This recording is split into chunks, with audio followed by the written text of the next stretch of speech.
Hello बच्चों, कैसे हैं आप। उम्मीद करती हूँ आप बढ़िया और एकदम मज़े में होंगे। बच्चों, आज हम पढ़ेंगे वाक्य विचार। आइए कुछ वाक्य पढ़ लेते हैं। है ऋतिक रहा टीवी देखने में कमरे, ऊपर है हिमानी के छत खड़ी। बच्चों, इन वाक्यों में कई शब्द हैं, परंतु ये समझने में कठिनाई हो रही है कि वक्ता बोलने वाला क्या कहना चाह रहा है। जब शब्दों का क्रम बदलकर इस प्रकार लिखा जाए कि उससे वक्ता का अभिप्राय स्पष्ट हो जाए, तभी सही अर्थों में वाक्य कहलाएगा। जैसे सही वाक्य है, ऋतिक कमरे में टीवी देख रहा है, हिमानी छत के ऊपर खड़ी है। ये सही वाक्य है। तो वाक्य किसे कहते हैं? शब्दों के सार्थक समूह को वाक्य कहते हैं। किसे कहते हैं वाक्य? शब्दों के सार्थक समूह को वाक्य कहते हैं। आइए वाक्य के अंग भी जान लें। एक वाक्य में साधारण रूप से कर्ता तथा क्रिया का होना आवश्यक है। इस आधार पर वाक्य के दो मुख्य अंग होते हैं, उद्देश्य और विधेय। पहला है उद्देश्य। अनुज सो रहा है, काली कमीज वाला लड़का खेल रहा है। बच्चों, इन वाक्यों में अनुज तथा काली कमीज वाले लड़के के बारे में कुछ बताया जा रहा है, अर्थात जिसके विषय में कुछ कहा जाए वह उद्देश्य कहलाता है।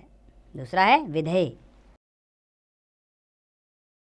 अनुज सो रहा है, काली कमीज वाला लड़का खेल रहा है। इन वाक्यों में उद्देश्य के विषय में कुछ कहा जा रहा है। अनुज के विषय में सो रहा है तथा काली कमीज वाले लड़के के विषय में खेल रहा है। तो ये क्या है? विधेय है।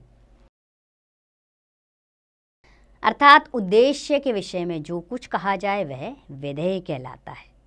कुछ विशेष बातें हैं, इन्हें समझ लेते हैं। जैसे वाक्य सार्थक शब्दों का समूह है। उद्देश्य तथा विधेय वाक्य के दो अंग होते हैं।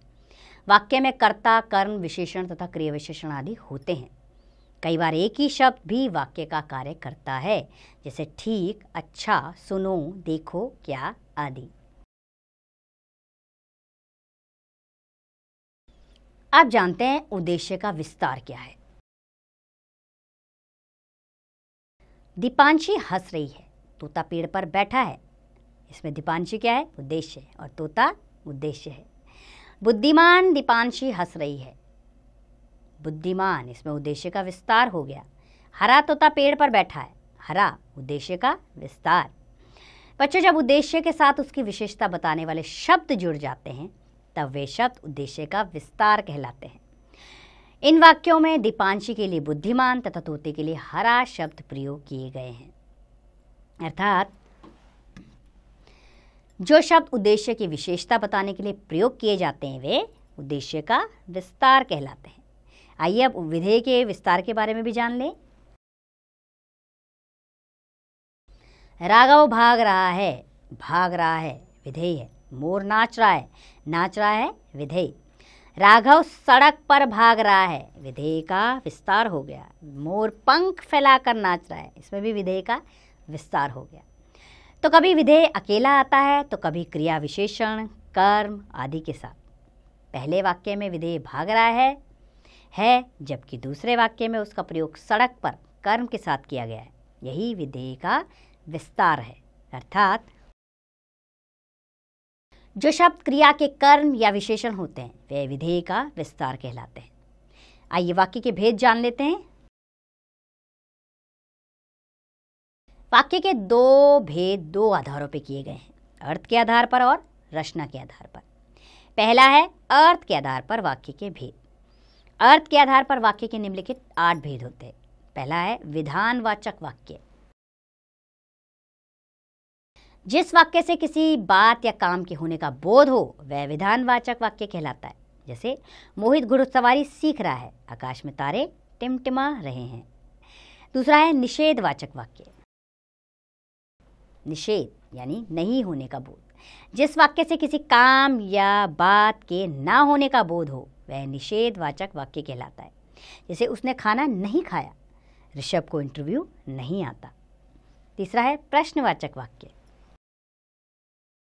प्रश्न पूछा जाए, जिस वाक्य का प्रयोग प्रश्न पूछने के लिए किया जाए उसे प्रश्नवाचक वाक्य कहते हैं। जैसे, क्या आप मुझे जानते हो?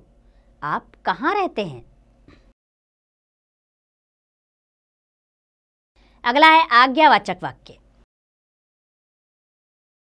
जिस वाक्य से आज्ञा या उपदेश का बोध हो वह आज्ञावाचक वाक्य कहलाता है। जैसे, अपना कमरा साफ करो, दीपक बाजार से सब्जी लेकर आओ, आज्ञा दी गई है।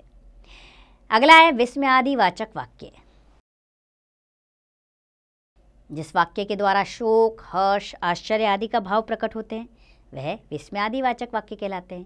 जैसे, अरे नाना जी आए हैं, वाह क्या दृश्य है, विस्मय का बोध हो रहा है। अगला है संदेहवाचक, संदेह का बोध हो।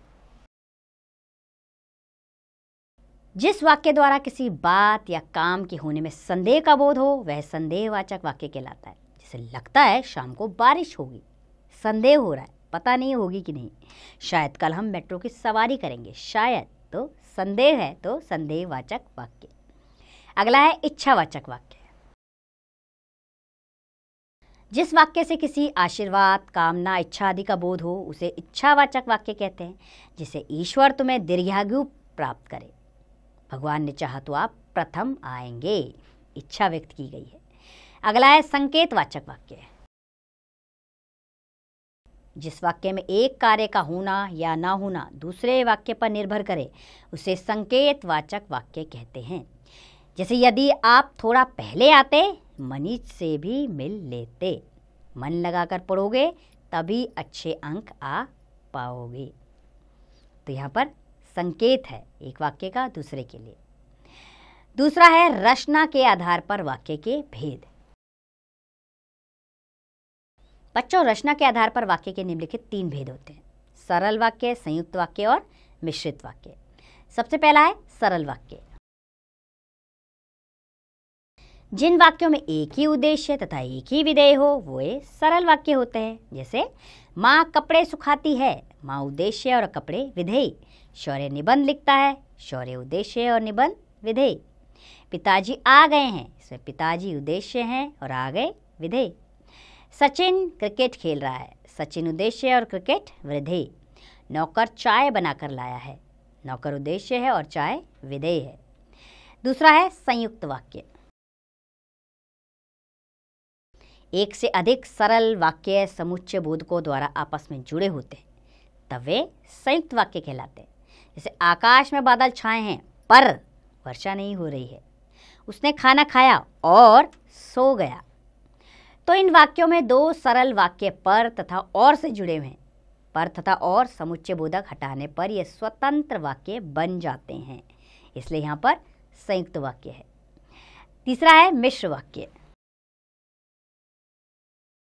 जिस वाक्य में एक प्रधान उपवाक्य हो तथा दूसरा आश्रित उपवाक्य उसे मिश्र वाक्य कहते हैं। यहाँ प्रधान उपवाक्य में कर्ता और क्रिया होने पर भी उसका अर्थ स्पष्ट नहीं होता। जैसे, पिता ने समझाया कि सदा सत्य बोलना चाहिए, इसमें पिता प्रधान उपवाक्य हैं और सदा सत्य बोलना चाहिए आश्रित उपवाक्य। जो कल घर आया था वह बाहर खड़ा है, जो कल घर आया था प्रधान उपवाक्य है और वह बाहर खड़ा है आश्रित उपवाक्य है। तो बच्चों, उपयुक्त पहले और दूसरे वाक्यों में पिता ने समझाया तथा जो कल घर आया था प्रधान उपवाक्य हैं, जो क्रमशः सदा सत्य बोलना चाहिए तथा वह बाहर खड़ा है आश्रित उपवाक्यों से जुड़े हैं, अतः ये मिश्र वाक्य हैं। कुछ विशेष बातें हैं, इन्हें जान लेते हैं जरा। जैसे, सरल वाक्य में केवल एक उद्देश्य तथा एक ही विधेय होता है। सरल वाक्य से संयुक्त वाक्य बनाने के लिए एक से अधिक वाक्यों को और, पर, परंतु, किंतु तथा आदि समुच्चय बोधकों द्वारा जोड़ा जाता है। सरल वाक्य तथा संयुक्त वाक्य से मिश्र वाक्य बनाने के लिए वाक्यों में जब, जैसे ही, जिसने, जो, जहाँ की आदि का प्रयोग करके उसे प्रधान उपवाक्य तथा आश्रित उपवाक्य में बदला जाता है। आइए वाक्य परिवर्तन जानते हैं। अब रचना की दृष्टि से कैसे वाक्य परिवर्तन होते हैं। बच्चों, रचना के आधार पर वाक्यों का परिवर्तन करते समय समुच्चय बोधक आदि शब्दों का प्रयोग किया जाता है। साथ ही वाक्य परिवर्तन करते समय इस बात का भी ध्यान रखा जाता है कि अर्थ में परिवर्तन ना हो जाए। आइए कुछ उदाहरण देख लेते हैं। जैसे सरल वाक्य है, मेरी माँ के पास एक नीली साड़ी है। संयुक्त वाक्य, मेरी माँ के पास एक साड़ी है और वह नीली है। मिश्र वाक्य बना इसका, मेरी माँ के पास जो साड़ी है वह नीली है। दूसरा उदाहरण है इसका, अनन्या सब्जी खरीदने बाजार जा रही है। सरल वाक्य है। संयुक्त वाक्य, अनन्या बाजार जा रही है और वह सब्जी खरीदेगी। मिश्र वाक्य, अनन्या बाजार जा रही है ताकि सब्जी खरीद सके। दूसरा है अर्थ की दृष्टि से।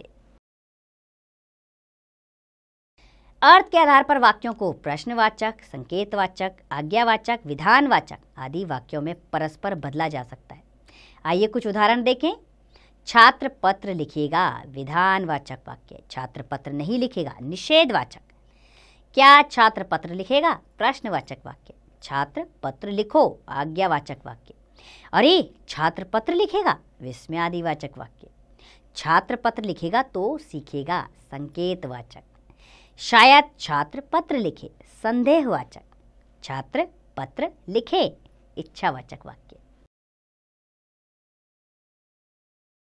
आइए इस पाठ को दोहरा लेते हैं।